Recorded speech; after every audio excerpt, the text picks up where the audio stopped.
Todd Helton is a Hall of Famer, and Mike Wilson was in Cooperstown to see it. Welcome into the Volunteer State. I'm Blake Toppmeyer, alongside the Knoxville News Sentinel's Mike Wilson, who was at Todd Helton's Hall of Fame induction, heard the speech, covered the ceremony, and it was a matter of persistence, Mike, as I understand it, that you even made it to Cooperstown. So for those who don't know, who haven't been to the Baseball Hall of Fame, not an easy place to get to, but I know your travel circumstances and getting there were more complicated than most. So want to get into Todd Helton's induction here in a minute, but first start us off with your journey of even getting to Cooperstown to cover this event. Yeah, Cooperstown very much is middle of nowhere, upstate New York. At least I think that qualifies as upstate New York. It's challenging to get to even under the best of circumstances. So my original itinerary was fly Knoxville to LaGuardia to Albany, rent a car, drive over to Cooperstown, which is about an hour and a half, hour 15, hour and a half. Well, I was traveling on the day of the IT outages, so did not have a successful departure from Knoxville until 5 hours later. Landed at LaGuardia to find out my flight to Albany was canceled, and rental cars were upward of $1,000 to get to Albany. I was like, well, that's not going to be it. So myself, I decided to duck into New York for the day and hang out, which was great. I was rebooked on an 11 p.m. flight to Albany, which kept getting delayed. So I ended up leaving the next morning on an Amtrak from Penn Station to Albany, got my rental car, drove to Cooperstown. So we really, truly planes, trains, and automobiles our way to the Hall of Fame this year. So how did you end up on the Amtrak? Was this the airline rebooking you on Amtrak, or did you just get a brilliant idea of, you know what, why I keep farting around with these canceled flights? Let's do this old school and hop a train. Yes, it was twofold. One, buddy of mine, William, who travels a whole lot, he and I were kind of both going through travel nightmares that day, and we were texting each other about it. And he was the one who suggested Amtrak to me. It hadn't really crossed my mind up until that point. And so probably 7 o'clock on that Friday PM hit, and I called our travel company through Gannett and said, hey, can I get on a flight tomorrow morning to Albany instead? Because I just didn't have any faith that Delta was going to get us out of LaGuardia that night. So I was trying to move to the next day. There were no flights out of any of the three New York airports to Albany the next day on any of the major airlines.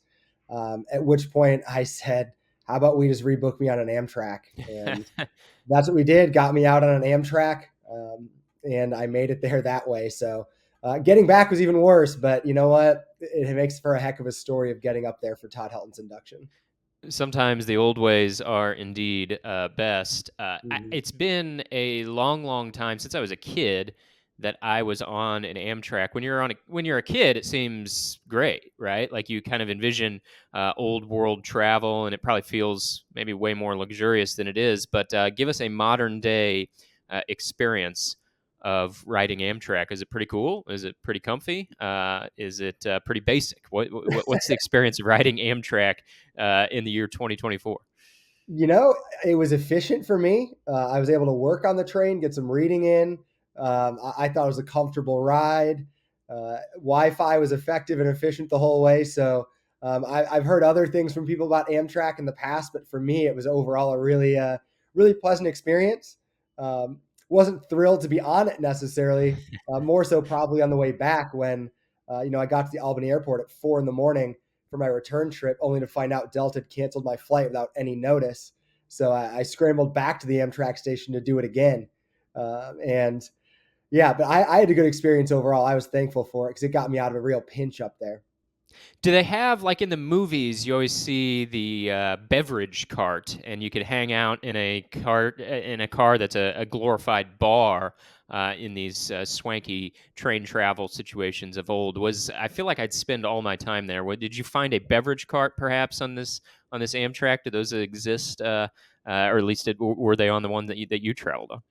There was some, I can't remember what it was called, something car, but yeah, there was something to that effect. It was open for about half of my trip up there, and I think part of the trip back too, but that trip was at like 6:30 in the morning, so I wasn't processing a whole lot at that point other than what in the world is going on right now. All right. Well, that is indeed a unique story. We sometimes do have to jump through hoops to get to these events we're traveling, but that one, I think that one takes the cake for sure. Like you said, planes, trains, and automobiles come to life. All right, let's get to the Todd Helton Hall of Fame induction and your trip to Cooperstown. So this was your first trip to Cooperstown, right? Second, I went up there as a kid Okay. with my dad. We did a baseball road trip in high school, and that was one of the stops on it. Okay, so tell us about Cooperstown. We'll get to the induction and the speech in a moment, but Cooperstown in general for folks who haven't been, what's it like? I mean, it's a tiny town. This was my first time being up there for the induction weekend. So obviously everything has kind of come to a different life and a different pulse during that. But Cooperstown's just this kind of idyllic small town in New York on a beautiful lake. I mean, driving into there is gorgeous from Albany, especially if you take the way that kind of runs you along the lake right there. And it's just a really picturesque small town. The Hall of Fame is kind of funny because it's just kind of located basically the end of the main street in Cooperstown, which is called Main Street.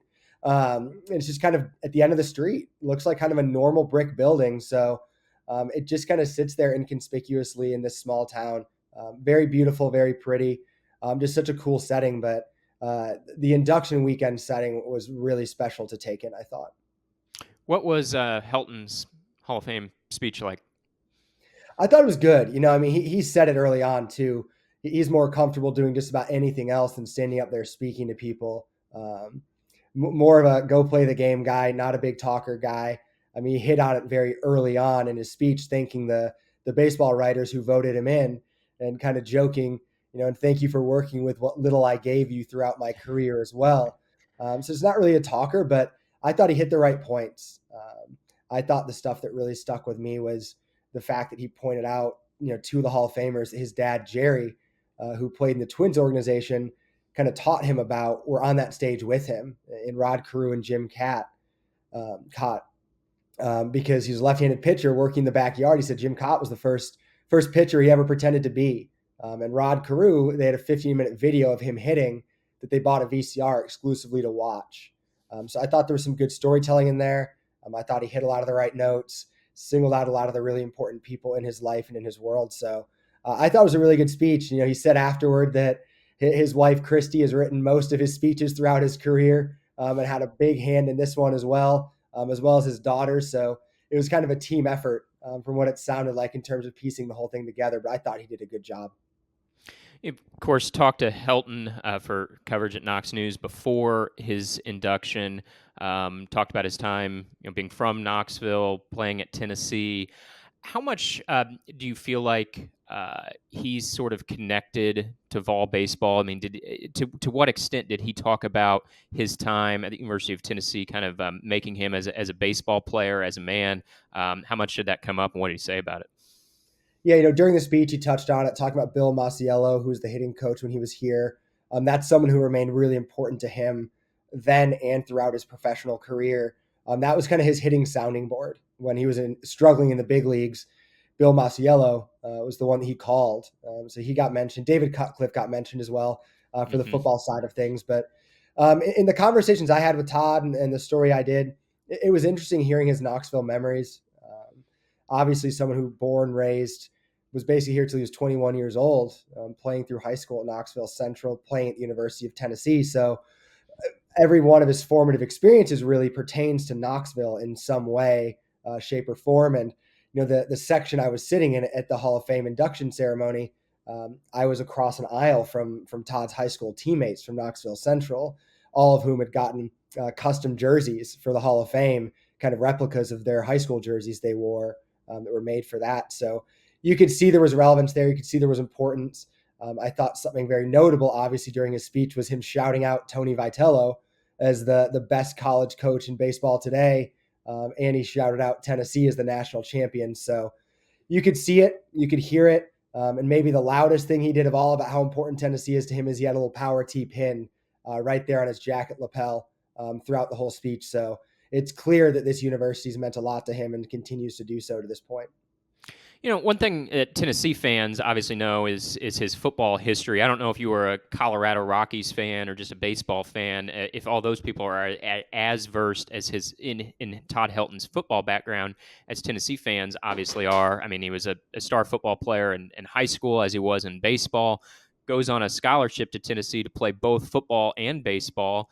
As a backup quarterback in football. At what point do you think, in talking to him, that it became obvious to him that baseball was going to be the way for him? Baseball was going to be the path. And did you sense any, I don't know if regret's the right word, but like longing from him at all that, what if it could have worked differently for him in football?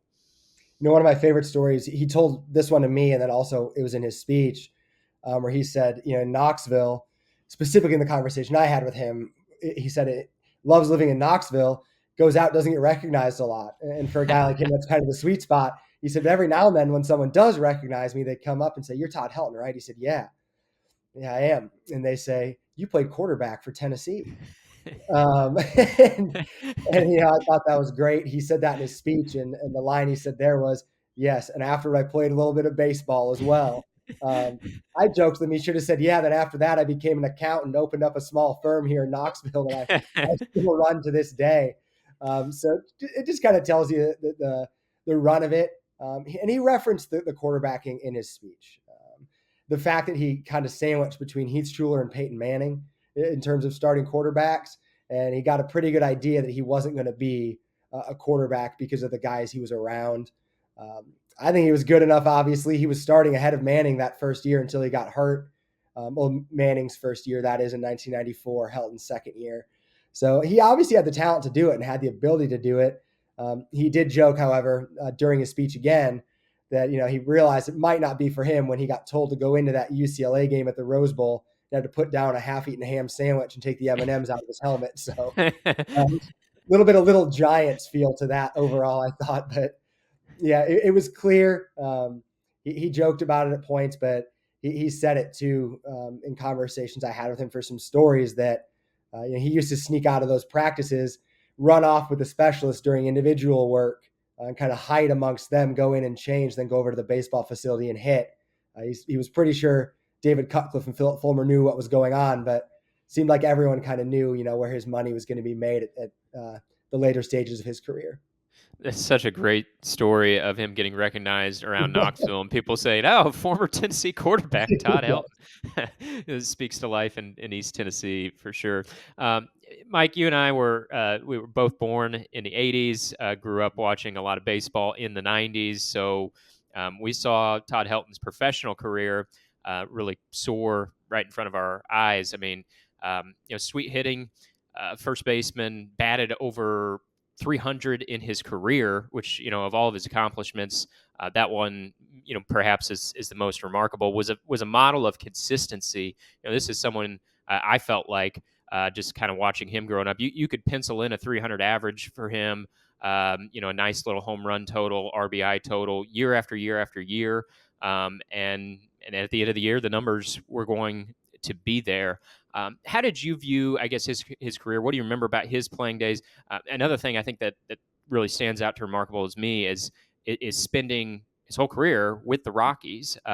So, what stands out to you? Even before your time covering Tennessee, just watching Todd Helton play with the Rockies, and what did you think of his Hall of Fame candidacy? Because that can be, a long road. For some guys, even very accomplished players, it can wind up being a long road. Yeah, I mean, his career, watching it, as you referenced, as a kid, was a big thing. I have an alarming number of baseball cards in the bedroom at my parents' house in Michigan still, and there's a lot of Todd Helton cards in there because he was just such a prominent person at that point in the game. And I think, now that you can look closer at all that, you can argue that statistically he might have been the best hitter in baseball in like the 2000-2001 range in terms of overall consistency and production. I mean, he was a doubles machine. I think we knew that about him watching him. It was just the consistency that you referenced of his hitting ability. And in talking to him, gaining insight into what went into that was fascinating because he said he loved the opposite field doubles the most throughout his whole career. That's what he was brought up to do, was hit the other way. Rod Carew was part of that video I referenced earlier, but that was his sweet spot. And he actually joked that when he got in the minor leagues, in the first game of a series, his goal in one of his first 2 at-bats was to pull a ball as far as he possibly could down the right field line, fair or foul, just to let teams know that was there. Then he knew he'd get pitched middle out the rest of the way, and he just bam, bam, bam, the opposite way the whole rest of the weekend, and he was content with that. So you talk about just an absolute professional hitter the whole way through. That's what Todd Helton was. The numbers are great. 1,400 plus RBIs, runs, 2,500 hits plus, 316 average, 369 homers. The doubles, I think, are again where it really stands out. I think he led the majors in doubles in 2000 with like 57, 58, 59 in that range. What he did was incredible. And as for the Hall of Fame candidacy, I think he was hurt by Colorado, and I think that's a general understanding, is that it is impressive he played his whole career with one team, because I know there was a point there where he almost got traded to the Red Sox, 07, 08 range, something around there. Obviously didn't end up happening, but played his whole career there, and Colorado gets a rap for the hitter's paradise that it is, and it seems like Todd was hurt by that. Larry Walker getting in probably helped Todd Helton in the long run, to say that, production there is fine.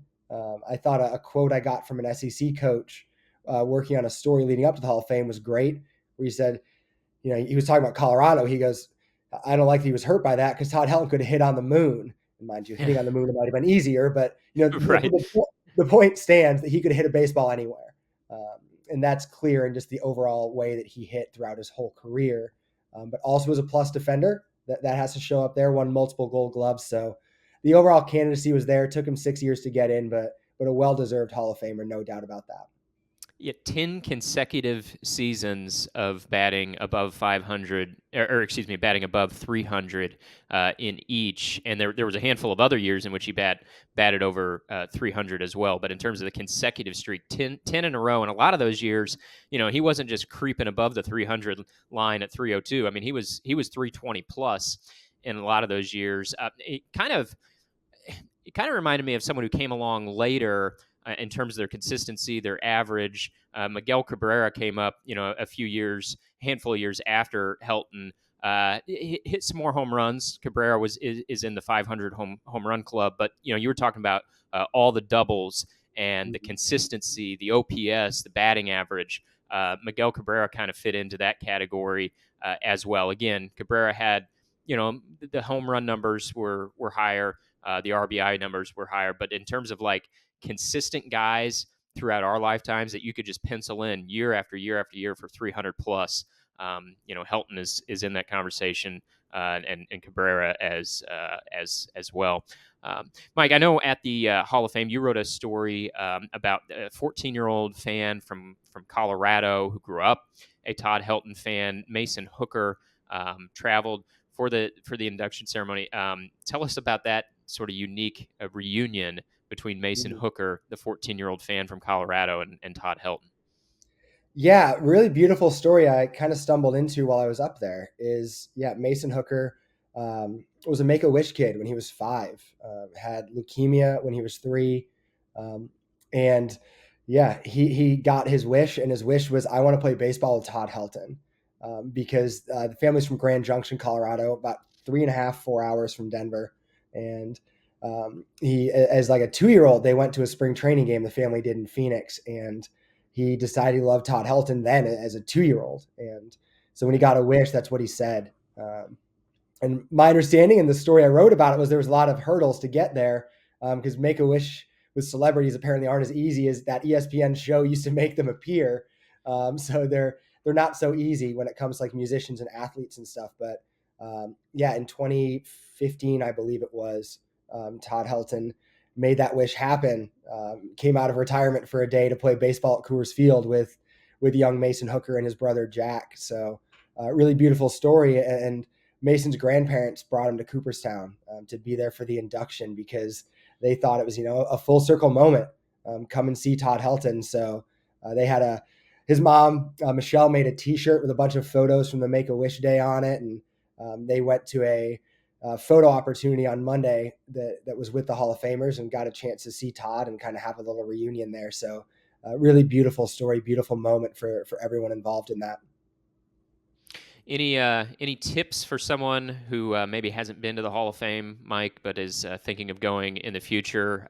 Maybe just travel Amtrak. What other tips do you have for folks who may make a visit sometime down the road to the Hall of Fame, and we'll see Todd Helton honored in the Hall of Fame?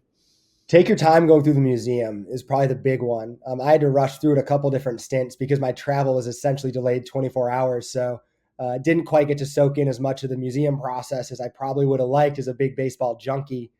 So it was still cool to get to roll through what I did and enjoy what I did. But um, the induction experience was really neat because what I didn't know was, the Saturday night inductions were Sunday, and on Saturday night there's called the Parade of the Legends, I believe it is. And basically, almost all, or a large percentage anyway, of the living Hall of Famers roll down the street in pickup trucks one by one.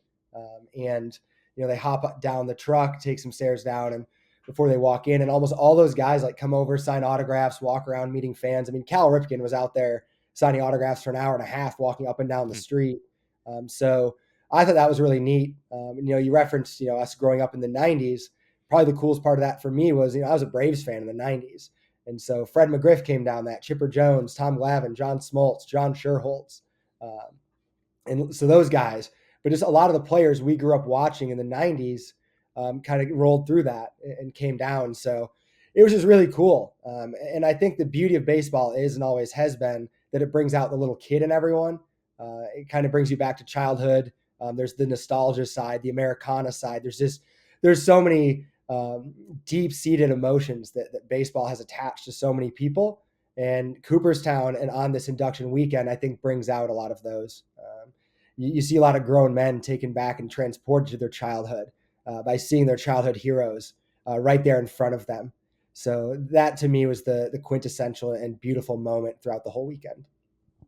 All right, let's get to Tennessee baseball, the reigning champions. Mike, spend a few minutes on them. Tell us about the offseason developments with Tony Vitello's crew. And I know it's a ways down the road here next season, but that's kind of where the focus turns at this point, a month after this past championship season. What's next season looking like, and sort of the title defense quest for Vitello's team?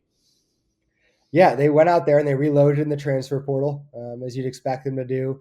Added pitchers, hitters, brought in a lot of guys that can do a lot of things for them. I think Gavin Killen, Andrew Fisher, obviously those big bats.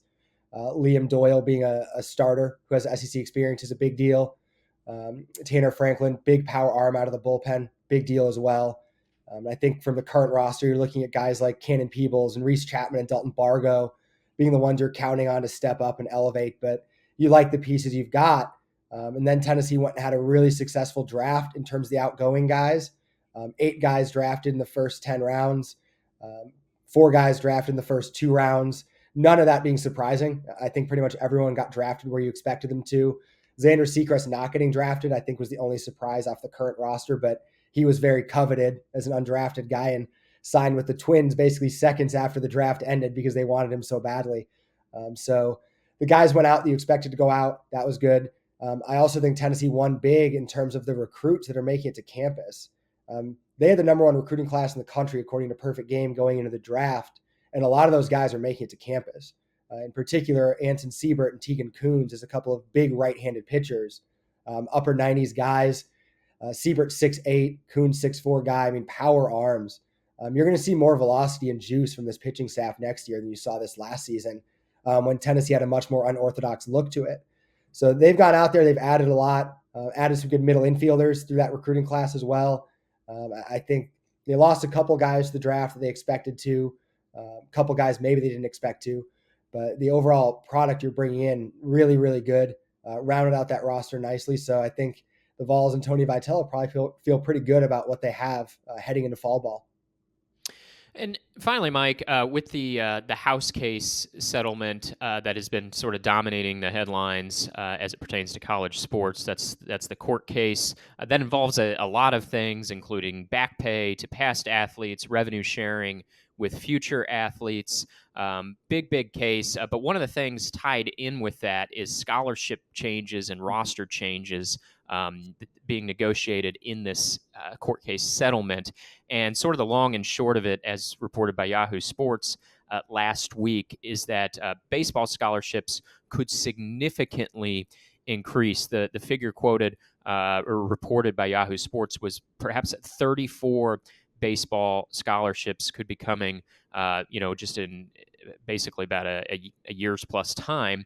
Now, the flip side of that is the overall roster size could decrease just a small amount, but certainly huge increase in the scholarship numbers that we're talking about for the sport. So how does that pertain to Tennessee? Good, bad, otherwise? I mean, good for these guys that down the road are going to be added to a more substantial or full scholarship down the road. But how do you see this working for Tennessee? Do you think this is an overall plus for them or sort of a net neutral?